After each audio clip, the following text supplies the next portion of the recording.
Ako may sa gulat, dahil hindi ko akalain na ganun ka palang kagaling sumayaw. Oo, maganda ang galaw Oo, group eh. nga, maganda yung group. Maganda ka gumalaw. Parang ready ka na talaga mag-concert. Mag-concert ka na pagkasal ng tanghalan ha. Ako magpo-produce. Oh, yun na, may producer na oh.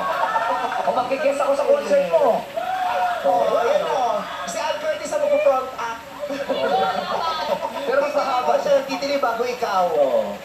Tingnan mo. Kasi silang lahat sila actually dito na finalist sa tawag ng tanghalan, di ba? Manalo matalo, lahat sila deserve nila ng spotlight ng Tama. kanya-kanyang moment. Lahat sila pwede mag-concert eh. Itong 10 nakapasok dito, pangbihira ang talento Correct. pinakita sa ating lahat. Kaya naman lahat talaga kayo deserving na manalo. Pero, syempre, kanya-kanyang timing yan, di ba? Pero ngayon, grabe ka. Ibang klase. Ano kaya ang reaksyon ng mga taga-Kalamba? Oo. May festival sa Kalamba ngayon, yung Anilag. Ang daming taong nagtitipon-tipon doon, kasama sila Governor. Governor Ramil. Governor Ramil. At support at sobrang sinusuportahan kanila ngayon. Tutok na tutok sila ngayon sa'yo. Kausapin mo si Governor Ramil. Hello po, Governor Ramil. Nandito si Governor Ramil. Asa, dito! Ayan, si Gobe sa camera eh. Hindi sila sa... Hello po, Gov. Maraming salamat po sa patuloy na pagsuporta sa akin simula pa lang po ng tawag. Maraming salamat po talaga sa inyo. Walang anuman niya, Midget. Ah? Basta supportado ka namin yung mga taga... Si Governor Ramil, naging boses cartoon character. Pero napapanood tayo ngayon kanina kasi katatapos na namin interview sila. At suportado ka raw ng buong Laguna. Hindi ka raw nila pababayaan. Oo. Lagi ako napupunta sa Laguna. Bakit di ba madalas doon? Kasi maraming resort dyan. Yes Oo, po, ba? maraming Isang mahabang lakaran dyan, isang mahabang lugar, puro resort. Pansol. Hot spring, hot spring. Sa Pansol. Paborito namin na resort, yung sa dulong-dulo, ang parang last resort.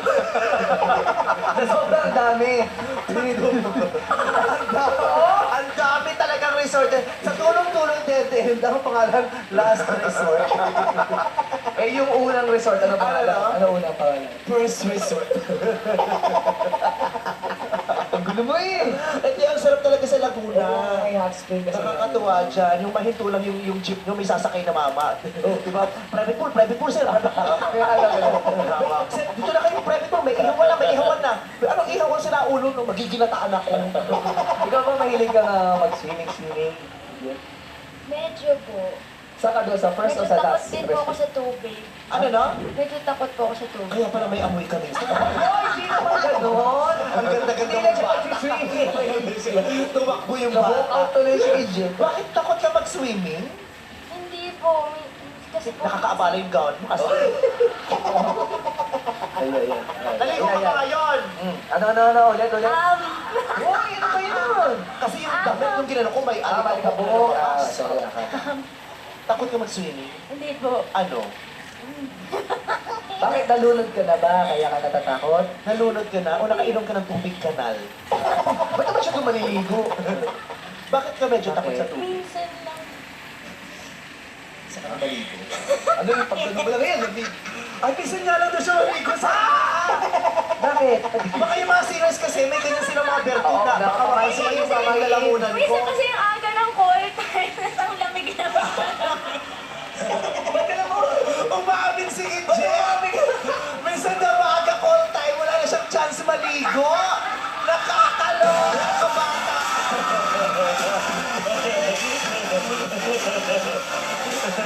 Ang ligalig niya pag natatawa siya tumatakbo. Umiikot eh. Bakit sila ni Ryan ba? Oo nga, si Ray. Bakit? Alam mo, bakit kahit mga artista may iba? Ang dami kayong babaeng magaganda na ang gaganda ng buhok pero hindi araw-araw Sino sinashampoo. yan? Sino yan? Ayoko na lang magsabi ng pangalan kasi iba endorser ng shampoo. Diba? Sorry! Ako, nag-workout ako, kaya kailangan ko maligo. Yun nga ang So, masama. sino? So, sino? Ewan ko ba, tanong nyo kay Camille. yung ang gagandang babae, tapos pag bumeso ka, amoy anit. Pero sa ibang bansa naman, hindi rin sila naliligo every week. Sabagay, malamig kasi sa kanila. Lamig kasi dito. O bakit? Naligo naman tayo ng pawis ha. Sa bagay. Okay lang yun. Tsaka, hindi ka mabaho ka. Amoy? Mabango. Abay, anulot nga yung ganito mo. Pero kanina, naligo ka. Yung totoo na call time? Kanina, nagabi po. Ay, promise ko, ako din Gabi minsan. na naligo. Kunyari, oo, maliligo na pag maaga ang call time. Kunyari may rehearsal, di ba, I never miss any rehearsals. Di ba? Ay, nako. Ay, hindi po totoo yan. Madami ko. Parang I can attest to that. Di ba, pag may maaga talaga, magliligo na ako ng gabi, sa Gabi. umaga hindi na. Punas na lang sa umaga. Hindi. Lala, diretso na. Hindi mo na ako pinagpapawisan, ano?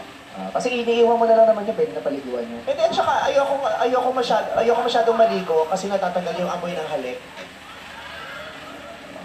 Di ba, pag nag-good night sa'yo, good night, ay, Ay, katabi mo na naman aso. ha? Aso lang yung katabi mo, di ba? Ikaw, wala kang masabing maganda sa kanila. Pinagtatakpan mo ako. Ito parang gano'n. Hindi siya aso. Ano siya? Asal lang. Asal-aso. Pero ngayon, ang layo ng itsura mo sa itsura mo nung nakaraang performance mo. Na takot ka. Ngayon, sobra kang confident. Sobra kang deadma lang. In the zone ka. Nasa elemento mo ikaw. Bakit? Anong nangyari? Kasi po alam ko maraming na-disappoint sa last performance ko kasi po sobra po talaga akong Parang talang ka. Mamatay sa camera. Parang talang ka. Ayun, Ano ayun, pinatay mo ayun, na? ayun, ayun, Angulo din po ako. Ayun. Ayun. Ayun po ba angulo? Ayun. Yeah. Hindi po, kasi po last time... Ay, nilipat din na. Alam mo, sa dami ng pinagdaanan ng mga contestant sa tawag ng tanghalan, parang may mga tama na sila. Pero gusto ko yung ganyan. Tumatawa pa rin sila. Oo. Masaya pa rin sila, di ba? Oh, so anyway, ano sabi mo? Maraming na-disappoint last time. Kasi po, kaya pag jumboy ko po yung lyrics. Pero po, kaya ko po na ano yun kasi po, sobra po ako na-overwhelm sa BTR. And sobra po akong masaya that day. Kasi po, narinig ko pa lang po yung hiyawan ng fans. Parang, totoo ba to? Nangyayari ba to? Tapos po, yung sa BTR ko, nakita ko yung papa ko, nakita kong buo yung pamilya ko. Sobrang, narinig ko si tita, huwag kang iiyak. Ano po, syempre, sobrang saya ko kasi gawa po talaga ng showtime. Nakita kong buo ulit yung pamilya ko. So, nagpapasalamat po ako sa buong showtime family. Yun lang po, maraming salamat po. At dahil dyan, Bridget, eto na. Tingnan natin kung ano komento sa iyo ng ating hurado na si Noy Volante. Hello madlang people, magandang tanghali. Alam ko, enjoy kayo lahat. Tense, pero enjoy, no? Gidget, ang galing-galing mo, sa bagay, simula't simula pa lang naman, bilib na kami sa'yo.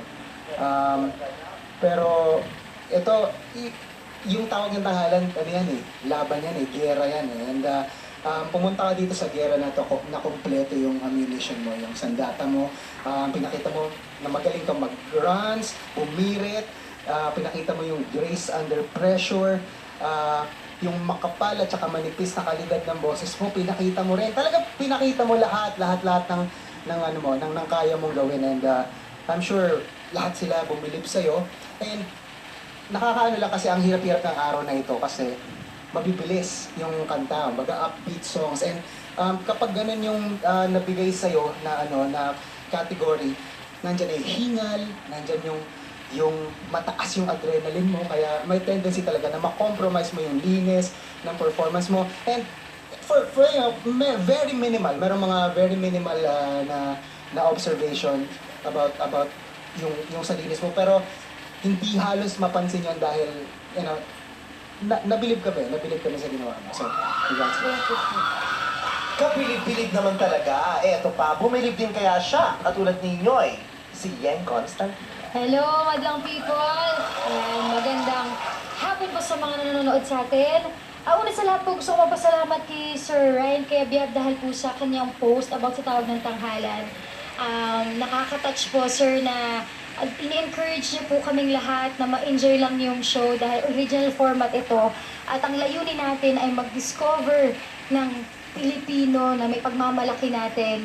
At talagang ako, masayang-masaya ako. Siguro may parte, magpapakaalis po ako, may parte ng puso na nalulungkot ka dahil sa bawat araw, may mga talaga namang nagsashine at palagay mo dapat manalo.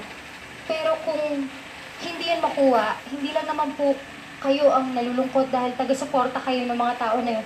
Kami din po ay nalulungkot. Pero gayon pa man, tayo po nirespeto natin ang kabuuan ng scores na pinagsama ng mga boto ng mga tao at ng mga kurados. So at the end of the day, panalo po tayong lahat dahil Pilipino po yung pinagalaban natin dito at mapagmamalaki po natin silang lahat. Kaya po for that, salamat That's so po. right. Yes. Ayun. Gidget, grabe ka. Sinabi na lahat ni Kuya Nyoy, lahat ng masasabi niya. Pero siguro ang gusto ko lang idagdag, Sir Nyoy, ay alam na alam mo kung gamitin yung charm mo. Isa yan sa advantage mo. Siguro bilang babae, gusto ko lang talaga kitang saluduhan. Yung oozing na appeal mo, yung sexiness mo na nilalagay dun sa kanta, talagang wow, nakaka-magnet ka. Kahit ako isang babae din, parang wow, nakakabilib. Bilang International Women's Day ngayon, go, go, go, mga women. Napakaganda. Embodiment ka ng fierce, ng strong, and for that, ipagmalaki mo yung sarili mo. I'm happy sa performance mo. Na-enjoy ko talaga ng lubos-lubusan. So, congratulations. Thank you po. Oh. Speaking of International Women's Day ba or week or month? Month, International Women's Month. Month pala. Makahabol kay ang mga babae kasi tatlong Tama. lalaki na ang nauna sa top 5. Wala pa tayo napipiling babae sa ngayon. Ay sabi niya, magbibigoti na nga daw. Nag-beat na akin si Gidget eh. Diba? Kaya good luck sa lahat. Congratulations, ang gaganda ng comments for you. Correct. Thank you po. Kaya maraming salamat sa ating mga orado. At sige.